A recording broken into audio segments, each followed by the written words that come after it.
പാകിസ്ഥാനും സൗദി അറേബ്യയ്ക്കും ഇടയിൽ എന്ത്, അവർ തമ്മിലെന്ത്? ഈ ചോദ്യം വ്യാപകമായി ഇപ്പോൾ ലോകം ചോദിച്ചുകൊണ്ടിരിക്കുന്നു. പ്രത്യേകിച്ച് ചർച്ചകൾ അലസിപ്പിരിഞ്ഞു.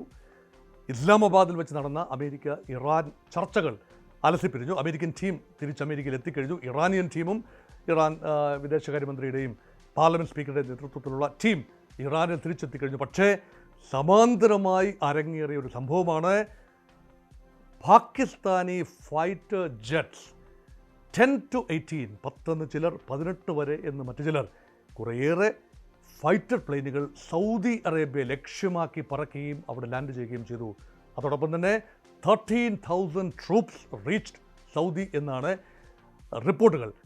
എന്തിനു വേണ്ടി പാകിസ്ഥാൻ സൗദി അറേബ്യയിലേക്ക് ഭടന്മാരെ, ട്രൂപ്സിനെയും വിമാനങ്ങളെയും അയക്കണം? ഇതാണ് ചോദ്യം. ഈ ചോദ്യത്തിന് ഉത്തരം കിട്ടണമെങ്കിൽ വിശാലമായ അർത്ഥത്തിൽ അത് മനസ്സിലാക്കാൻ കഴിയണം. ആ പശ്ചാത്തലം മനസ്സിലാക്കാൻ കഴിയണം. കഴിഞ്ഞ വർഷം ഒരു ഡീലുണ്ടായി. ഓപ്പറേഷൻ സിന്ധൂർ ലോകം ഏറെ സംസാരിച്ച സമയത്ത് അതിന് തൊട്ടു പിന്നാലെ ഉണ്ടായ ഒരു കരാറാണ് Saudi Arabia and Pakistan entered into a military pact. അങ്ങനെ ഒരു കാര്യം ഇന്ത്യ മുൻകൂട്ടി അറിഞ്ഞിരുന്നോ എന്നറിയില്ല. പക്ഷേ നാടകീയമായി ആ പ്രഖ്യാപനമുണ്ടായിരിക്കുന്നു. സൗദി അറേബ്യ ആക്രമിക്കപ്പെട്ടാൽ Pakistan will come to its rescue. മറിച്ച് പാകിസ്ഥാൻ ആക്രമണ വിധേയമാവുകയാണെങ്കിൽ സൗദി അറേബ്യ തീർച്ചയായും പാകിസ്ഥാനെ സഹായിക്കും. അപ്പോൾ എന്തുകൊണ്ട് പാകിസ്ഥാനും സൗദിയും തമ്മിലുള്ള ഈ കരാർ? പലരും പറയും പാകിസ്ഥാന് വലിയ കടബാധ്യതയുണ്ട്. സൗദിയുമായി നോക്കുമ്പോൾ വലിയ രീതിയിലുള്ള ബോറോയിങ്സ് ഉണ്ട്, കടബാധ്യതയുണ്ട്. പാകിസ്ഥാൻ തിരിച്ചു കൊടുക്കാനുള്ള ഒരുപാട് കാര്യങ്ങളുണ്ട്. അതിൻ്റെ ഭാഗമായി തീർച്ചയായും ഒരു ഡീൽ. ഇതങ്ങനെയല്ലല്ലോ, ഇത് സുരക്ഷാ കരാറാണ്. ഇസ്ലാമിക ലോകത്തെ ഏക ആണവ ശക്തി ആകുന്നു പാകിസ്ഥാൻ. സൗദി അറേബ്യയ്ക്ക് ചില ആശങ്കകളുണ്ട്. സൗദി ഒരു ഇസ്ലാമിക രാജ്യമാണ്, അറബി രാജ്യമാണ്, സുന്നി രാജ്യമാണ്, രാജഭരണം നിലവിലിരിക്കുന്ന രാജ്യമാണ്. അമേരിക്കയുടെ പ്രൊട്ടക്ഷൻ ഉണ്ട്. പക്ഷേ അമേരിക്കയുടെ പ്രൊട്ടക്ഷൻ മാത്രം മതിയാകുമോ? റീജിയണൽ ഒരു ത്രെട്ട് എന്ന് പറയുന്നത് സൗദി അറേബ്യയ്ക്ക് 2 സോഴ്സിൽ നിന്നാണ്. ഒന്ന് പരമ്പരാഗതമായി ഇസ്രായേലിൽ നിന്നും വരാൻ സാധ്യതയുള്ള ത്രെട്ട്, 2 ഇറാനിൽ നിന്നും എക്കാലത്തും ഉണ്ടായിരുന്ന, ഇപ്പോൾ യാഥാർത്ഥ്യമായ ഒരു ത്രെട്ട്. ഇത് നേരിടാൻ മേഖലയിൽ നിന്ന് തന്നെ, മേഖലയുടെ തൊട്ടടുത്ത് നിന്നുള്ള പാകിസ്ഥാൻ അതിൻ്റെ സഹായം വാങ്ങുന്നു എന്ന് പറയുമ്പോൾ ഇറ്റ് മേക്സ് സം സെൻസ്. പാകിസ്ഥാനെ സംബന്ധിച്ചിടത്തോളം സാമ്പത്തികമായി വല്ലാതെ ബുദ്ധിമുട്ടുന്ന രാജ്യമാണ്. സൗദി അറേബ്യ ഓയിൽ റിച്ചാണ്, പെട്രോ ഡോളേഴ്സ് റിച്ചാണ്. അപ്പോൾ ഏത് ബാന്ധവും പരമാവധി പ്രയോജനപ്പെടുത്താം. ആ പശ്ചാത്തലത്തിലാണ് ഇറാൻ അമേരിക്ക ചർച്ചയ്ക്ക് പാകിസ്ഥാൻ മധ്യസ്ഥത വഹിച്ച അതേ സമയം ഈ റിപ്പോർട്ടുകൾ പുറത്തു വരുന്നത്. അപ്പോൾ നിഷ്പക്ഷ രാജ്യമാണോ പാകിസ്ഥാൻ? ഇറാനും അമേരിക്കയ്ക്കും ഗൾഫ് ലോകത്തിനും എല്ലാം ഒരുപോലെ അംഗീകരിക്കാവുന്ന ഒരു രാജ്യമാണോ പാകിസ്ഥാൻ? ഏതായാലും ഇസ്രായേൽ ഇതിൽ പങ്കാളിയല്ല, ഈ കരാറിൽ പങ്കാളിയല്ല, ഈ ചർച്ചയിലും പങ്കാളിയല്ല. ഒരു കാരണവശാലും ഇസ്രായേൽ എന്ന രാജ്യം പാകിസ്ഥാൻ്റെ നിഷ്പക്ഷതയെ ഒരിക്കലും അംഗീകരിക്കില്ല. പാകിസ്ഥാൻ അമേരിക്ക പക്ഷപാതിയായ രാജ്യമാണ്. ആസിം മുനീറുമായി അമേരിക്കൻ പ്രസിഡന്റ് ഡൊണാൾഡ് ട്രംപ് ഏറെ അടുത്തിടപെടുന്നത് ഒന്നും കാണാതെയാവില്ല. അതിന് പിന്നിൽ ചില ബിസിനസ്സുണ്ട്. സൈനിക ബിസിനസ് ആകട്ടെ, സാമ്പത്തിക ബിസിനസ് ആയിക്കൊള്ളട്ടെ, പൊളിറ്റിക്കൽ ബിസിനസ് ആയിക്കൊള്ളട്ടെ. For Trump everything is based on business, everything is ending up in a deal. Pakistan ഒരു ഫ്രണ്ട് ലൈൻ സ്റ്റേറ്റായി, ഇറാനിൽ നിന്ന് കടന്നു വരുന്ന ത്രെട്ടിനെ ചെറുക്കാൻ ഒരു ഫ്രണ്ട് ലൈൻ സ്റ്റേറ്റായി വേണ്ടി വന്നാൽ, അമേരിക്കൻ സൈനിക നീക്കം ആവശ്യമായി വന്നാൽ Pakistan will come in handy. പാകിസ്ഥാൻ്റെ ബലൂച്ച് പ്രവിശ്യ, അത് ഇറാൻ്റെ സിസ്റ്റേൺ ബലൂചിസ്ഥാൻ പ്രവിശ്യയുമായി ചേർന്ന് കിടക്കുന്ന സ്ഥലമാണ്. അതിലെയുള്ള ട്രൂപ്പ് മൂവ്മെൻറ്റ് സാധിക്കും. അഫ്ഗാനിസ്ഥാനിലേക്ക് ഇപ്പോൾ അടുക്കാനാവില്ല അമേരിക്കയ്ക്ക്. കാരണം അഫ്ഗാനിസ്ഥാൻ ഇന്ത്യയുടെ കൂടെ സ്വാധീന മേഖലയായി മാറിയിരിക്കുന്നു. പാകിസ്ഥാൻ അഫ്ഗാനിസ്ഥാൻ യുദ്ധം നടക്കുന്നു. അതിൻ്റെ മധ്യയാണിപ്പോൾ സമാധാന ശ്രമങ്ങൾ. അതുകൊണ്ട് America looks at Pakistan as a front line state to deal with the Iran factor. അപ്പോൾ അതൊരു വലിയ വിഷയമാണ്. അപ്പോൾ അതുകൊണ്ടാണ് സൗദി അറേബ്യ ഇപ്പോൾ രംഗത്ത് വരുന്നു. സൗദി അറേബ്യ ഇറാൻ ആക്രമിച്ചു ഈ യുദ്ധത്തിൽ, അല്ലെങ്കിൽ പല താവളങ്ങളും, സൗദിയിലെ അമേരിക്കൻ താവളങ്ങൾ മാത്രമല്ല, എയർപോർട്ടുകൾ, ഓയിൽ സംഭരണികൾ, അതുപോലെ അറാംകോയുടെ സെൻറ്റേഴ്സ് ഉൾപ്പെടെ ഇറാൻ്റെ ആക്രമണത്തിന് വിധേയമായി. അങ്ങനെയെങ്കിൽ ഈ കരാർ ഉപയോഗിച്ചുകൊണ്ട് Pakistan has the obligation to make a aerial bombardment, അല്ലെങ്കിൽ ഏതെങ്കിലും രീതിയിലുള്ള സൈനിക നീക്കം ഇറാനെതിരെ നടത്താനുള്ള ഒബ്ലിഗേഷൻ ഉണ്ട്, പ്രതിബദ്ധതയുണ്ട്. കാരണം കരാർ അങ്ങനെയാണ്. സൗദി അറേബ്യ ആക്രമിക്കപ്പെട്ടിരിക്കുന്നു, ഇറാനാൽ ആക്രമിക്കപ്പെട്ടിരിക്കുന്നു. അപ്പോൾ അതിൽ നിന്ന് ആക്രമിക്കാതിരിക്കുന്നത്, പ്രത്യാക്രമണം പാകിസ്ഥാൻ നടത്തണമല്ലോ, അതിൽ നിന്ന് തലയൂരാനുള്ള ഏറ്റവും നല്ല മാർഗമായി എന്നാൽ പിന്നെ നമ്മൾ നിഷ്പക്ഷനായിരിക്കാം. പലപ്പോഴും നമ്മൾ പറയാറുണ്ട്, നിഷ്പക്ഷത ഒരു തർക്കത്തിൽ പലപ്പോഴും നിഷ്പക്ഷൻ്റെ റോൾ പിടിക്കുന്നവൻ ഒരു ഭീരുവായിരിക്കുമെന്ന് പലപ്പോഴും പറയാറുണ്ട്. അതെപ്പോഴും ശരിയായിരിക്കണമെന്നില്ല.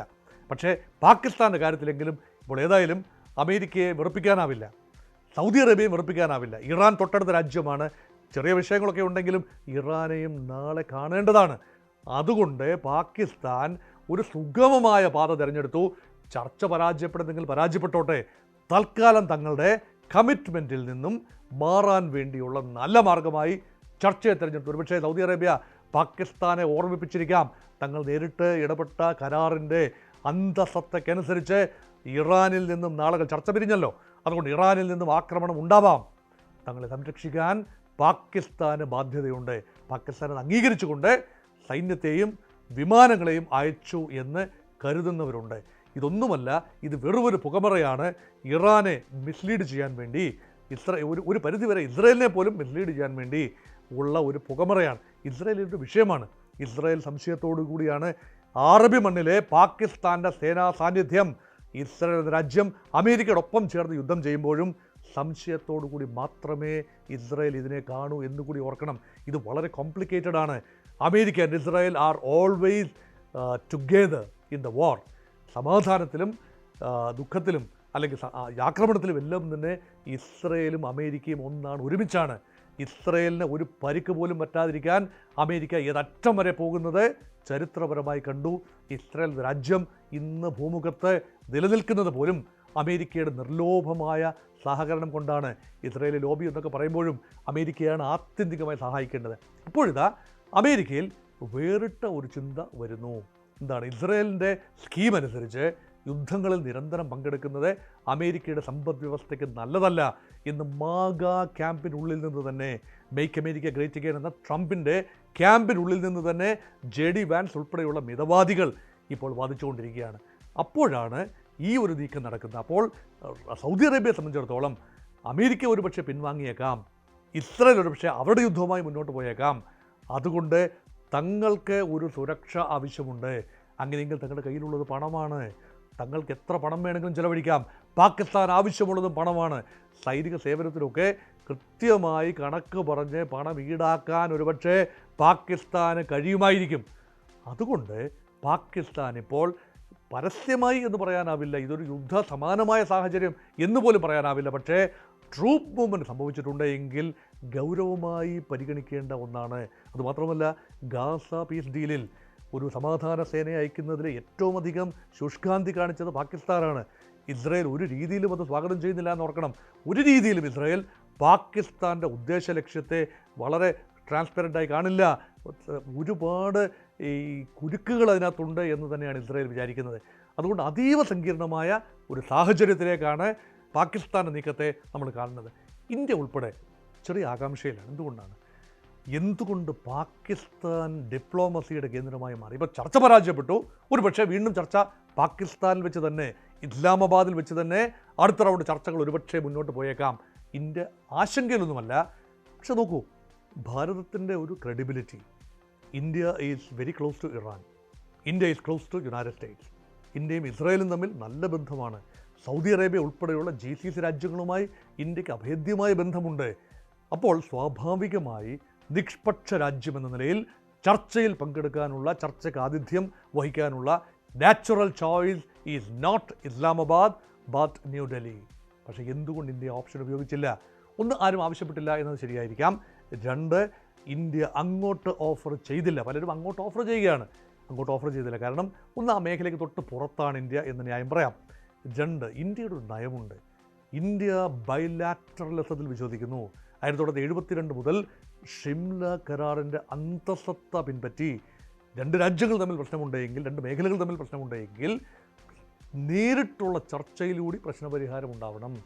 അതുകൊണ്ട് ഇസ്രായേലും അമേരിക്കയും തമ്മിലോ, ഇസ്രായേലും ഇറാനും തമ്മിലോ വിഷയമുണ്ട് എങ്കിൽ യഥാർത്ഥത്തിൽ ഇസ്രായേലും ഇറാനും തമ്മിൽ നേരിട്ട് സംസാരിക്കണം. അതിപ്പോൾ സാധ്യമല്ല. അമേരിക്കയും ഇറാനും തമ്മിൽ നേരിട്ട് സംസാരിക്കണമെന്നാണ് ഇന്ത്യ പറയുന്നത്. അതുകൊണ്ട് ഒരു തേർഡ് പാർട്ടി മീഡിയേറ്റർ ആകാൻ ഇന്ത്യയുടെ നയം അനുവദിക്കുന്നില്ല. വിദേശ നയം അങ്ങനെയാണ് ചിട്ടപ്പെടുത്തിയിരിക്കുന്നത്. മാറി മാറി വന്ന ഗവൺമെൻറ്റുകൾ ബൈലാറ്ററലിസം എന്ന പോളിസി അഡ്ഹിയർ ചെയ്യുന്ന കാണാം. അതുകൊണ്ടാണ് ഇന്ത്യ രംഗത്ത് വരാത്തത്. പക്ഷേ പാകിസ്ഥാൻ ക്രെഡിറ്റ് എടുക്കുന്നു എന്നൊരു വാദഗതി പലയിടത്തുമുണ്ട്. ഇന്ത്യക്കുള്ളിൽ തന്നെ അനാവശ്യമായ ക്രെഡിറ്റ്, അർഹതയില്ലാത്ത ക്രെഡിറ്റ്, തീവ്രവാദികളെ ഫണ്ട് ചെയ്ത പാകിസ്ഥാൻ, ഒസാമ ബിൻ ലാഡന് പോലും അഭയം നൽകിയ പാകിസ്ഥാനെ എങ്ങനെ അമേരിക്ക വിശ്വസിക്കും? That is their problem. That is Trump's problem, not India's problem.